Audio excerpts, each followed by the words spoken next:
Baik, perkenalkan nama saya Nikat Erwidiasari dengan NIM 1817051033. Di sini saya akan membawakan materi mengenai perubahan revolusioner teori dan paradigma punctuated equilibrium. Para pengikut Darwin dengan gagasannya tentang pertumbuhan atau inkremental menyatakan bahwa perubahan kumulatif masih jauh dari memadai untuk menjelaskan perubahan dalam bidang ilmu dan pertumbuhan dalam bidang pengetahuan. Bahkan sejarawan seperti Niels Eldredge dan Stephen Gould mengajukan sebuah gagasan yang berbeda dari evolusi yang dikenal sebagai punctuated equilibrium, yaitu sebuah alternatif di antara periode-periode yang panjang dengan infrastruktur yang stabil dan meningkatnya penyesuaian serta peringkasan periode revolusioner yang bergolak. Pada dasarnya, garis keturunan muncul dalam bentuk equilibrium seperti bentuk-bentuk terdahulu dan spesies baru muncul dengan tiba-tiba. Melalui perubahan secara tiba-tiba tersebut, model punctuated equilibrium diuraikan ke dalam 6 teori, termasuk teori individu, grup, organisasi, bidang ilmu, spesies biologis, dan teori induk atau grand teori. Untuk masing-masing teori, punctuated equilibrium menawarkan 3 komponen pokok, yaitu struktur yang mendalam, periode keseimbangan, dan periode revolusioner.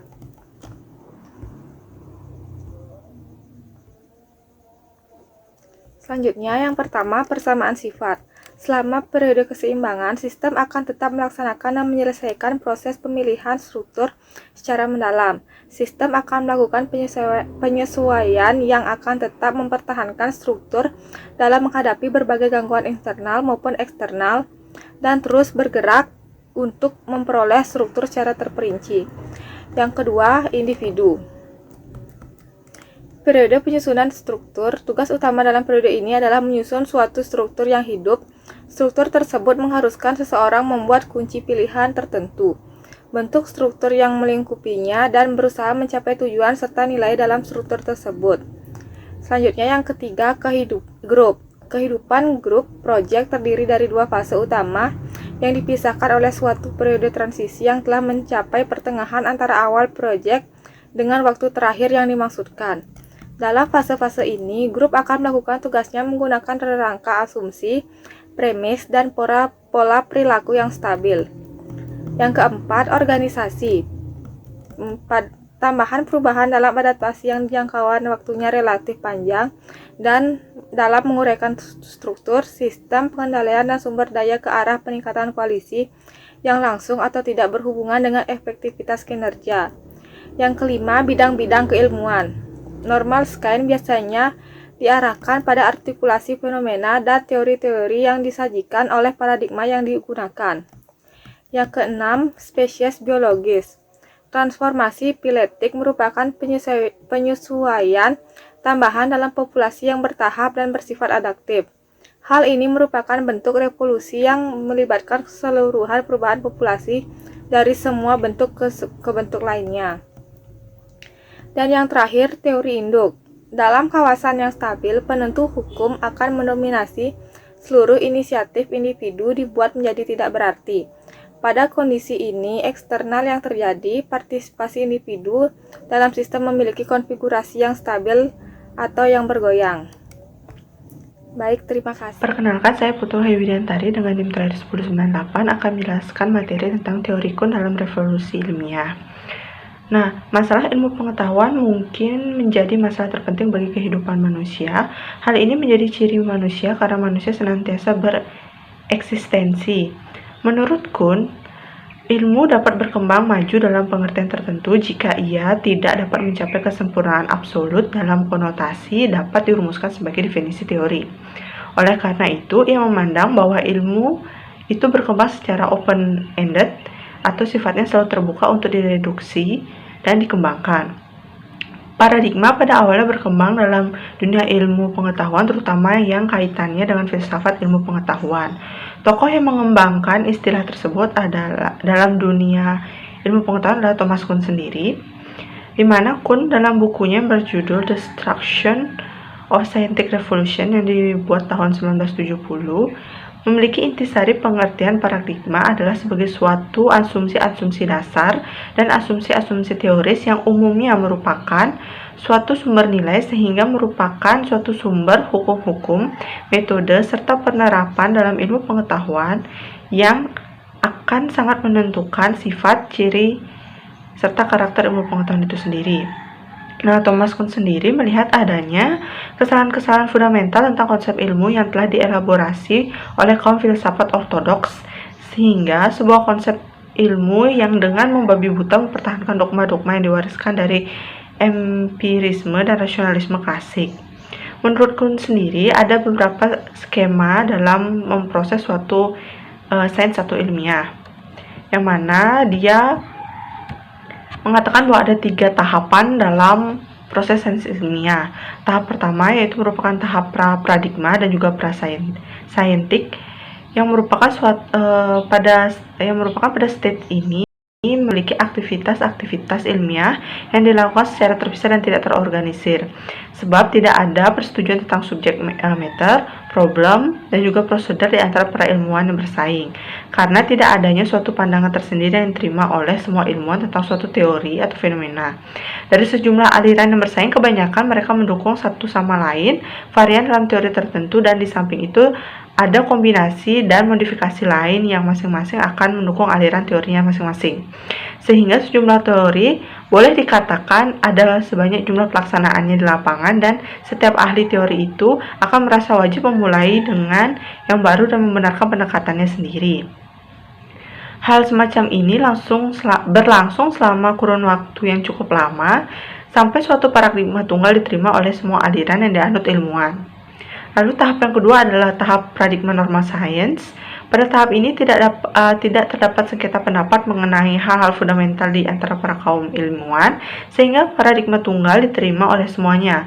Paradigma tunggal yang telah diterima tersebut dilindungi dari kritik dan klasifikasi, sehingga ia tahan dari berbagai kritik dan klasifikasi. Hal ini menjadi ciri yang membedakan antara normal science dan juga pra-science. Lalu yang terakhir adalah krisis evolusi, di mana sasaran normal science adalah memecahkan teka-teki sains dan bukan menghasilkan penemuan-penemuan baru yang konseptual yang diikuti dengan munculnya teori-teori baru. Akan tetapi, dalam perkembangan selanjutnya akan muncul gejala-gejala baru yang belum terjawab oleh teori yang ada. Apabila hal-hal baru yang tertangkap tersebut tidak dapat diungkapkan oleh paradigma, dan anomali antara teori dan fakta menimbulkan problem yang gawat, serta anomali tersebut secara fundamental menyerang paradigma, maka dalam keadaan demikian kepercayaan pada paradigma itu perlu dipertanyakan. Nama saya Melina Dewi dengan NIM 1817051186. Baik, di sini saya akan melanjutkan materi tentang pandangan Ritzer tentang paradigma. Georga Ritzer 1992 menulis beberapa paradigma-paradigma yang ada di dalam ilmu sosiologi dalam bukunya Sociology and Multiple Paradigms Kind. George Ritzer memaparkan 3 paradigma sosiologi sebagai ilmu sosial, yakni paradigma fakta sosial, definisi sosial, dan perilaku sosial. Ketiga paradigma tersebut menjelaskan bahwa sosiologi bukanlah ilmu yang berpandangan tunggal terhadap suatu pokok persoalan. Namun, sosiologi adalah ilmu yang mempelajari tentang perparadigma multiple. Berikut pengertian dari ketiga paradigma yang dipaparkan oleh George Ritzer. Yang pertama ada paradigma fakta sosial. Paradigma fakta sosial adalah cara pandang yang meletakkan fakta sosial berbagai suatu yang nyata ada di luar individu maupun di luar self, di luar subjek. Garis besar, ada paradigma ini ialah terbagi menjadi 2, yaitu struktur sosial dan institusi sosial. Struktur sosial contohnya seperti kelas, kasta, dan strata sosial. Institusi sosial contohnya seperti nilai, norma, peran, dan posisi sosial. Kedua, ada paradigma definisi sosial. Eksistensi realitas sosial tidak terlepas dari individu sebagai aktor yang melakukan suatu tindakan. Struktur sosial dan institusi sosial dengan demikian dibentuk oleh interaksi individu. Kemudian yang terakhir ada paradigma perilaku sosial. Paradigma perilaku sosial adalah cara pandang yang memusatkan perhatiannya pada hubungan antara individu dengan lingkungannya. Realitas sosial merupakan realitas objektif yang dibentuk melalui perilaku-perilaku individu yang nyata dan empiris, yang dapat dikategorikan pada paradigma perilaku sosial ini, yaitu teori perilaku atau behavioral dan teori pertukaran sosial humans dan law. Sekian presentasi dari saya, terima kasih. Perkenalkan, nama saya Niputri Indah Wahyuni dengan NIM 18170512223. Di sini saya akan mempresentasikan materi mengenai paradigma dalam akuntansi. Paradigma adalah seperangkat keyakinan, asumsi, ide, teori, konsep, dan nilai praktik yang diterapkan dalam memandang realitas pada suatu komunitas yang sama, khususnya dalam disiplin ilmu. Istilah paradigma pada umumnya merujuk pada pola pikir atau cara penyelesaian masalah yang dilakukan manusia. Paradigma dapat berubah seiring timbulnya pandangan baru. Perubahan paradigma dalam ilmu pengetahuan akan merubah cara-cara berpikir dan merangsang imajinasi, harapan, kepercayaan dalam usaha untuk memperoleh pemahaman yang lebih mendalam mengenai luasnya dunia. Berkaitan dengan akuntansi, praktik akuntansi saat ini terus berkembang dan menunjukkan adanya perkembangan dalam ilmu akuntansi itu sendiri. Sebagai suatu ilmu pengetahuan, akuntansi memiliki beberapa aspek ilmiah yang dapat mengubah tatanan dan bentuknya dalam realitas sosial. Perkembangan akuntansi dapat dibuktikan dari adanya perkembangan paradigma atas penggunaan akuntansi yang sebelumnya hanya dipahami sebagai alat untuk melaporkan transaksi keuangan yang bersifat historis, kemudian berkembang menjadi tatanan ilmu pengetahuan yang mempunyai konstruksi ilmiah yang memiliki kemampuan untuk menjelaskan, memprediksi, dan menafsirkan atas suatu fenomena ekonomi yang kompleks. Suatu pandangan atas perspektif yang melibatkan keilmuan akuntansi terdiri dari beberapa paradigma, yaitu pertama, paradigma antropologikal atau induktif. Paradigma antropologikal atau induktif memiliki subjek permasalahan yang mendasar meliputi praktik-praktik akuntansi yang sudah ada dan sikap manajemen terhadap praktik-praktik tersebut. Pengguna pandangan ini menyatakan bahwa secara umum teknik-tekniknya dapat diperoleh berdasarkan atas penggunaan mereka yang telah teruji atau bahwa manajemen memainkan suatu peranan utama dalam menentukan teknik-teknik yang akan diimplementasikan. Tujuan penelitian akuntansi yang dikaitkan dengan paradigma ini adalah untuk memahami, menjelaskan, dan meramalkan praktik-praktik akuntansi yang sudah ada. Dalam paradigma antropologikal atau induktif terdapat 4 teori yang dapat dipertimbangkan, yaitu ekonomi informasi, model analitis atau keagenan, perataan laba atau hipotesis manajemen penghasilan, dan teori positif dari akuntansi. Penerapan paradigma antropologikal atau induktif cenderung akan menerapkan beberapa teknik meliputi teknik-teknik yang digunakan dalam penelitian perataan laba, teknik-teknik yang digunakan dalam penelitian manajemen penghasilan, dan teknik-teknik yang digunakan dalam penelitian teori positif. Paradigma selanjutnya yaitu paradigma true income atau deduktif. Paradigma true income atau deduktif diterapkan dengan subjek permasalahan yang mendasar meliputi penyusunan suatu teori akuntansi berdasarkan pada pemikiran yang logis dan normatif dan ketegasan konseptual, dan suatu konsep laba yang ideal pada metode lain selain metode biaya historis. Paradigma true income atau deduktif memunculkan teori yang menyajikan alternatif-alternatif bagi sistem akuntansi biaya historis. Beberapa teori tersebut yaitu akuntansi tingkat harga yang telah disesuaikan atau daya beli saat ini, akuntansi biaya penggantian, akuntansi nilai pembatasan, akuntansi kontemporer atau nilai bersih yang dapat direalisasikan secara kontinu, akuntansi nilai sekarang, yang mana teori tersebut menyajikan metode-metode alternatif dari penilaian aktiva dan penentuan laba yang diduga dapat mengatasi kelemahan-kelemahan dari sistem akuntansi biaya historis. Pengguna paradigma true income atau deduktif biasanya menerapkan pemikiran analitis untuk membenarkan penyusunan dari suatu teori akuntansi atau untuk mengungkapkan mengenai keunggulan dari model penilaian aktiva atau penentuan laba tertentu selain dari akuntansi biaya historis. Paradigma selanjutnya yaitu paradigma decision usefulness atau decision model, di mana paradigma ini berkaitan dengan manfaat informasi akuntansi dalam model keputusan. Informasi yang relevan dengan model atau kriteria keputusan ditentukan dan diterapkan dengan memilih alternatif akuntansi terbaik. Model keputusan memiliki manfaat yang sama dengan model keputusan yang relevan.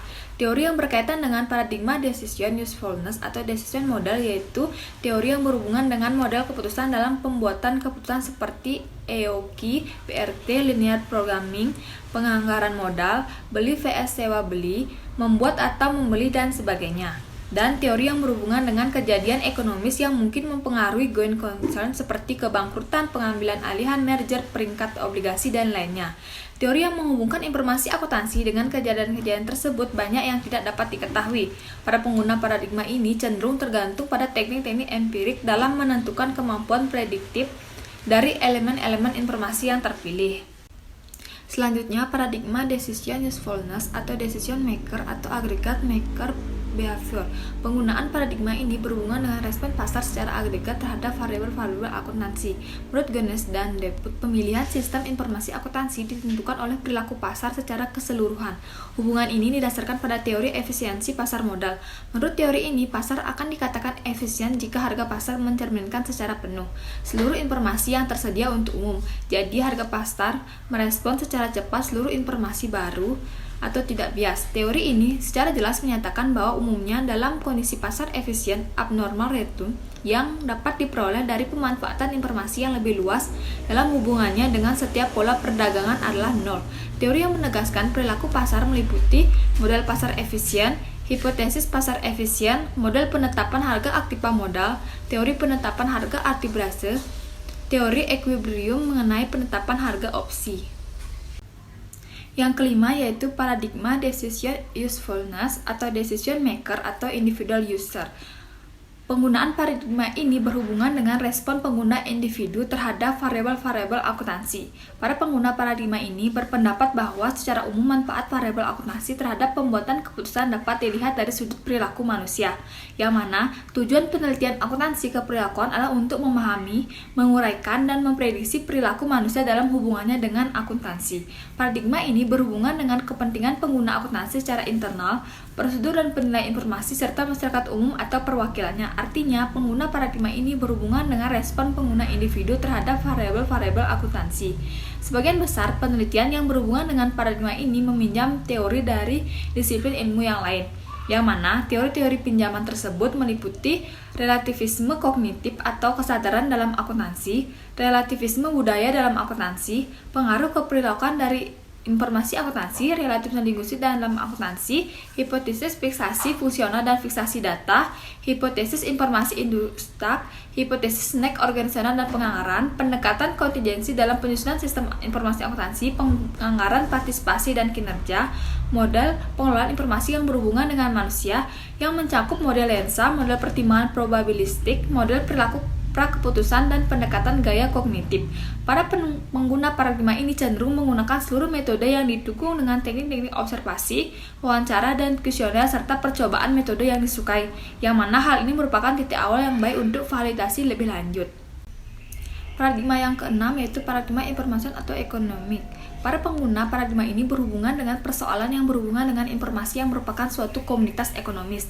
Nilai informasi akan dinilai dari kriteria cost-benefit dalam struktur formal, teori pembuatan keputusan, dan teori ekonomi. Informasi akuntansi akan dievaluasi dalam hubungannya dengan keputusan yang harus diselesaikan individu atau sejumlah individu dalam sekelompok yang heterogen. Dalam kaitannya dengan hal ini, informasi diperlukan untuk revisi probabilitas outcome sesungguhnya. Jadi, individu akan menghadapi dua tahapan proses, yaitu saat sistem informasi menghasilkan sinyal-sinyal yang berbeda dan saat ketaatan sinyal menghasilkan revisi probabilitas dan pemilihan kondisi dengan tindakan terbaik. Para pengguna paradigma ini umumnya memanfaatkan alasan analitis dengan dasar teori keputusan secara statistik dan teori ekonomi, yang mana asumsi utama pada pendekatan ini adalah rasionalitas. Sekian dari presentasi saya ucapkan terima kasih. Kenalkan, nama saya Oidi Surya dengan NIM 1817051205. Pada hari ini saya akan melanjutkan presentasi yaitu mengenai ilmu akuntansi. Ilmu akuntansi merupakan suatu ilmu yang digunakan untuk mempelajari semua pendapat dan pengeluaran keuangan. Terdapat bagian-bagian akuntansi, yaitu yang pertama akuntansi keuangan, meliputi pencatatan klasifikasi transaksi perusahaan. Data ini biasanya merupakan data historis dan laporan keuangan juga dibuat berdasarkan transaksi tersebut. Yang kedua yaitu akuntansi biaya, dianggap sebagai bentuk akuntansi bisnis. Akuntansi biaya sering digunakan dalam manufaktur, di mana ada banyak sumber daya dan biaya untuk dikelola. Ini adalah jenis akuntansi yang digunakan secara internal untuk mengevaluasi bisnis perusahaan. Akuntansi biaya adalah pencatatan dan analisis biaya produksi. Yang ketiga yaitu pengauditan. Ada dua jenis audit, yaitu audit eksternal dan audit internal. Ketika audit eksternal dilakukan, pihak ketiga yang independen meninjau laporan keuangan perusahaan untuk memastikan bahwa laporan tersebut benar dan sesuai dengan PABU. Audit internal mencakup penilaian tentang bagaimana perusahaan membagi tugas akuntansinya. Tugas akuntansi mana yang memiliki wewenang untuk dilakukan dan pedoman serta prosedur mana yang diterapkan. Yang selanjutnya itu audit internal membantu perusahaan mengikuti alat akuntansi untuk memerangi penipuan, salah urus, pemborosan, dan mengidentifikasi serta mengelola potensi kelemahan dalam kebijakan dan prosedur. Yang selanjutnya itu akuntansi manajerial. Akuntansi manajerial fokus utama akuntansi manajemen adalah untuk menyediakan manajer dengan data yang mereka butuhkan untuk membuat keputusan proses bisnis yang tidak sepenuhnya sesuai PABU. Perkenalkan, nama saya Putri Elihandriani dengan NIM 1817051123. Di sini saya akan mempresentasikan materi terkait dekonstruksi. Dekonstruksi ini merupakan ungkapan filosofis yang dikemukakan atau diperkenalkan oleh Jacques Derrida, seorang tokoh filsafat Prancis, yang dimaksudkan untuk mematahkan upaya-upaya penghambatan produksi pengetahuan lain yang tercermin dalam upaya menjamin kewenangan atau hegemoni suatu paradigma dan kepentingan tertentu. Konstruksi ini merupakan sebuah teknik yang digunakan untuk mengubah pikiran dan pemahaman manusia tentang teks, yakni tulisan, ucapan, pemikiran, dan realitas, dan lain-lain. Selain itu, dekonstruksi memunculkan pemahaman-pemahaman baru yang sebelumnya tidak terpikirkan. Serta, dekonstruksi ini juga merupakan upaya untuk menggoyangkan pemikiran-pemikiran atau logosentrisme yang mendominasi dan telah dianggap mapan. Dekonstruksi memiliki karakteristik yaitu tidak merusak atau meniadakan pemahaman yang sudah ada, tetapi mengangkat atau mengakui hal yang lain sebagai pemahaman yang baru. Karakteristik yang kedua, yakni aspek yang dirusak adalah klaim bahwa hanya pemahaman tertentu yang dianggap benar, sedangkan pemahaman yang lain dianggap salah. Selain itu, dekonstruksi diterapkan juga pada penelitian akuntansi dengan tujuan untuk membebaskan pemikiran akuntansi dari narasi besar atau grand narration yang mendominasi dan represif. Selain itu, tujuan dekonstruksi diterapkan dalam penelitian akuntansi, yakni untuk merevisi pemikiran akuntansi yang dominan dengan cara mengungkapkan pemikiran alternatif.